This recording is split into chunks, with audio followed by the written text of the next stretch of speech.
Estudante na'in-4 Eskola Sekundária Jerál Finantíl, laiha diploma ensinu básiku.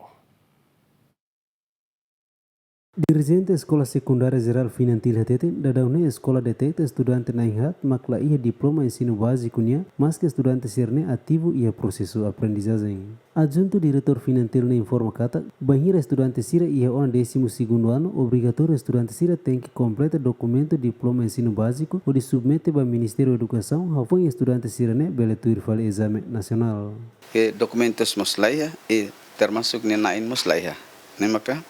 ya labar kita keisia Korea bare birau no ida Merlianda Pinto Pereira e depois no ida tan maka oinbe Evaristo ne no ida no Norberto de Arauzone serne hatne documentos mos laiha e na'in mos lamai turizame nebe kelas 3 documentos be atu facility serba exame nasional kan tem que diploma be ensino básico ne quando diploma ensino básico ne laiha ne o mat bele tuir exame be primeiro período segundo período tuir completo o mat mai aula be vadinas la faltamos diploma laiha ne la bele be principal criteria para tuir exame nasional ne ba kelas 3.